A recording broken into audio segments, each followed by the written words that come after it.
Matt. Nobody else has this last name, Moscona. What's up, Matt? Our family name is actually Salvaggio.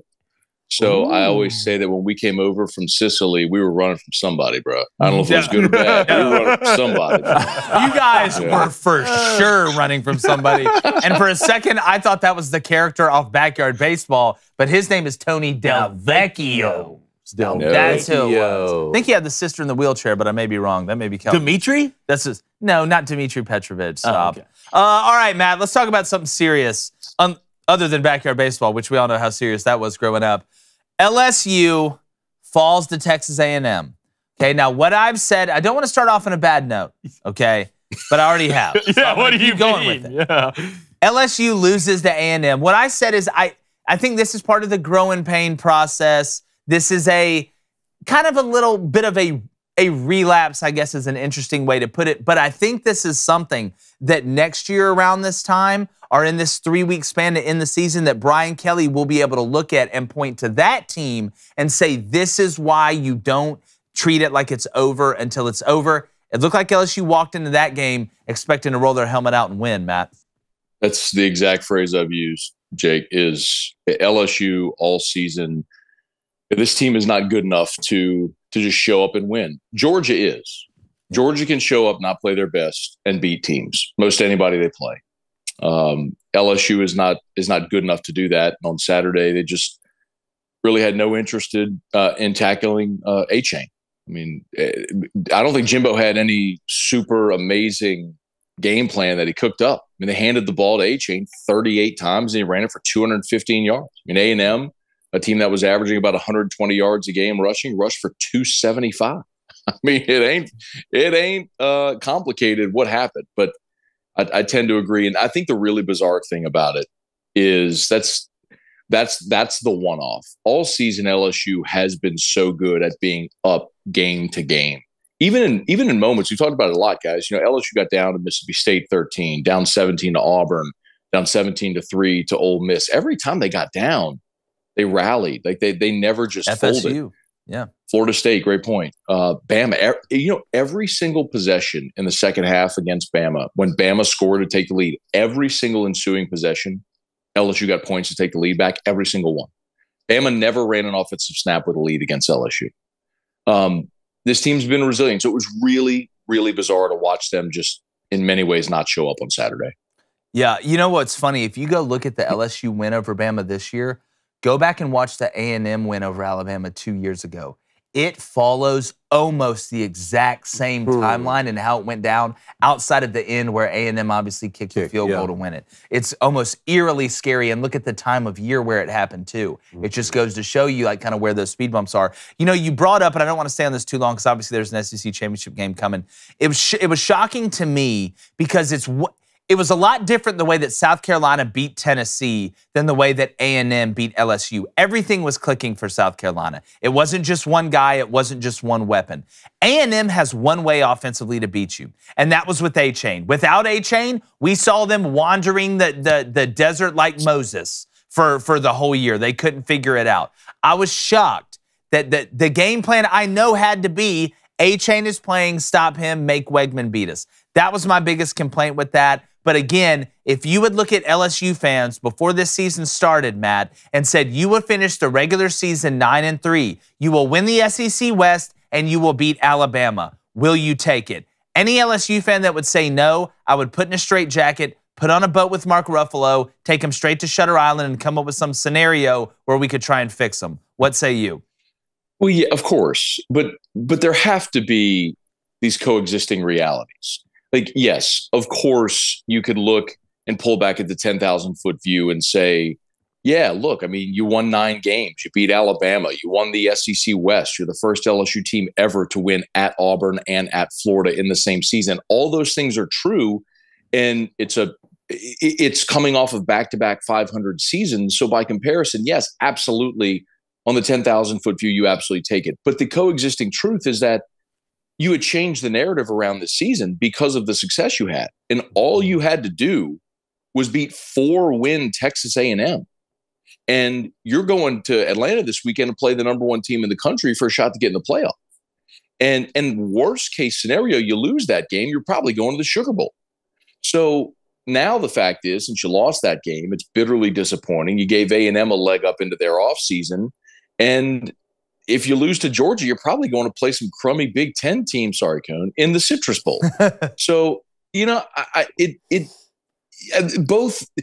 both realities can coexist. You can be bitterly disappointed. You should be if you're an LSU fan based on Saturday.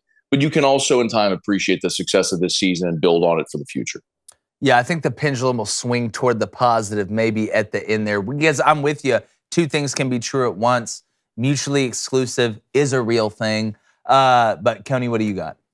Wondering if I should take a shot now, after the Big Ten. Come on, let's go. Well, you are 6'7". Cone, you mean to tell me Take you'd a be shot. excited?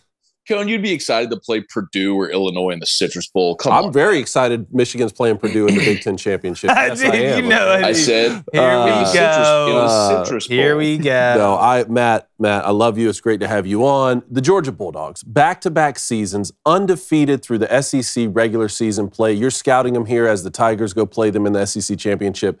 Is Georgia better than they were last year? And if not, where are the deficiencies? I mean, can anyone beat this team? Well, nobody has. Can they be beaten? It would take a great effort and probably some shortcomings on Georgia's part. Are they better than last year? It's hard to say that, Cone. I mean, you lose 15 draft picks in like half of the first round. I mean, you're not going to be better. It doesn't mean you're still not awesome. I mean, Georgia, when they're locked in, they're the best team in the country. I think their defensive front seven is awesome. I don't think LSU can run on them. I think – look, Missouri gave this Georgia team their biggest scare this year. Mm-hmm. And, guys, we used to do this. Like when LSU went on that 8-game losing streak to Alabama, we would always look at teams that had managed to beat Alabama and say, okay, what did they do that LSU might be able to replicate? And a lot of times it was like spread offense, mobile quarterback, things like that. Well, LSU never did that under Les Miles. When you look at what teams have given Georgia trouble, it's a couple of things. I look at last year's SEC championship game. Literally the only team to beat Georgia the last 2 years was Alabama. I've asked this question of a lot of people this week. I'm curious if y'all know the answer. Don't cheat, but if you know it, admit it. Do you know how many yards Bryce Young threw for last year against Georgia in the SEC championship? Any idea? He threw for 250 yards. I'll say over 3. Give me 220. I'll say 300. Cone is the closest. It was 421 yards. That's right. That's right. They didn't even try to run the. Bama didn't even try to run the football. Bryce Young attempted 44 passes. They ran it 26 times, and it was mostly late because they were up so big. Like you're not running against Georgia's front. LSU's not running against Georgia's front. Their only shot is with all of those NFL wide receivers, get them open and make plays. Jaden Daniels has to put the ball in the air. Like. That's it. I mean, that's it. I mean, try to go score with your best weapon, which is your receivers. We saw them do it against Florida. Saw them do it against Ole Miss. Saw them do it against Bama. Obviously, Georgia's a completely different challenge. I'm not trying to minimize that anyway, but that's LSU's shot. Win the turnover battle. Make sure you convert the red zone. I mean, guys, Missouri kicked 5 field goals in that game. Yep. 5. 3 of them inside of 3 of them inside of 30 yards. So you get red zone opportunities, you got to get 6. I mean, it's all very obvious cliche stuff, but there's a reason Georgia hadn't lost in 2 years. Yeah. I will say, I thought Alabama's offensive line last year in the SEC championship played the best game I've seen them play in a long time from a pass pro standpoint. It's probably the reason they didn't run the ball a lot because they know how good that Georgia front was, like Scone saying. Well, Matt, we got Georgia, Michigan, TCU, and USC right now. If this weekend goes chalk, that's our 4. Is that going to be the case? What's your final 4? Yeah, well, if all those teams win, that's it. If anybody slips, I think Ohio State's the team that gets in. There's a lot of people down here that are sort of fearful of Bama backdooring their way in, like we've seen them do a bunch. I don't see that path either, because I even think, look, if somehow LSU manages to beat Georgia, Georgia's still getting in. Yeah. I would submit that even a one-loss TCU probably gets in. The team that with a loss this weekend would be out, I think would be USC, and the team that would replace them would be Ohio State. So, I mean, I think this is pretty cut and dried. I think if everyone wins, you got your 4. If anyone slips up and someone drops out, Ohio State's the team that goes in. So, committee should not have a really tough job on Sunday.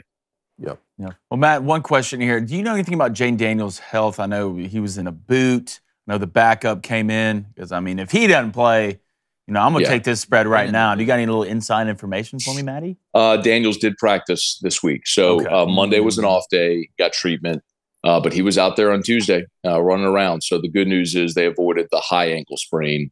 I mean, guys, I'm not sitting there telling you that he's going to be 100%. I don't know who is by the time you get to the first Saturday in December.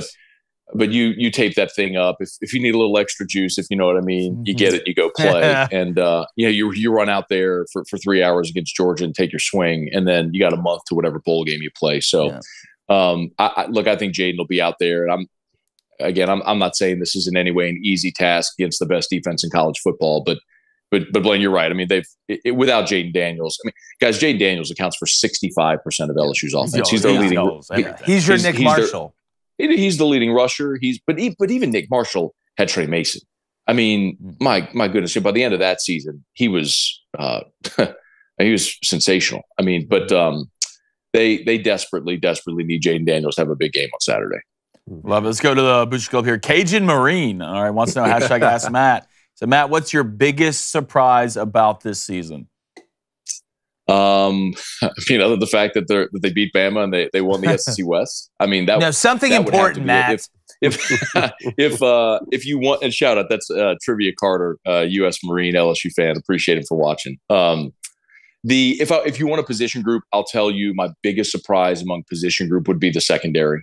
They gutted that secondary this year, y'all. I mean, it's all transfers, and they got run by Tennessee, which when they were churning was an amazing offense, but they held their own otherwise this year, which I would say was a pretty big surprise considering. Yeah. It's amazing when you play something other than man the whole game, what can happen in the secondary.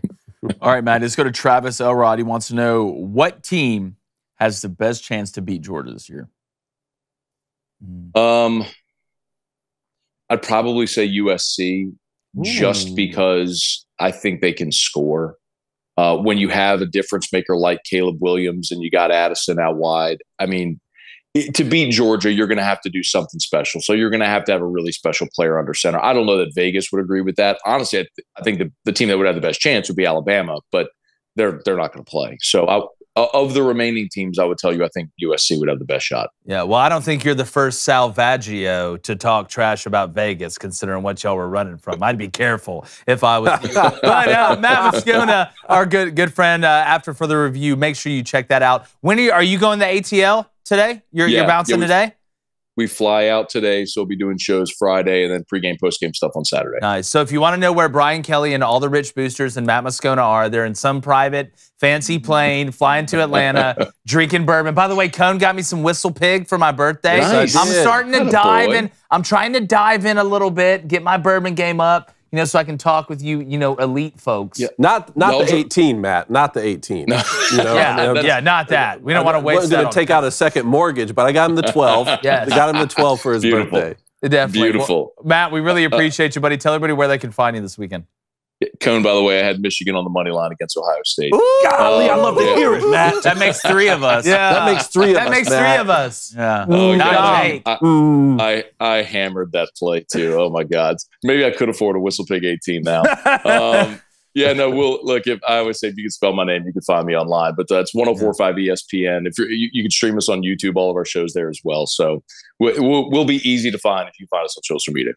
Definitely. Matt, we appreciate it. For myself, my brother, and David, Michigan over here, we really appreciate you, buddy. I appreciate the blue on Saturday, Cone. Yeah. Yes, Y'all be good. Me too. I got my Buckeyes right here, Matt. All right, be good. YouTube, hey, don't move. Everything's okay as long as you hit that subscribe button. And before you go, wait. Turn on that notification bell as well. You're welcome. We'll be here all week.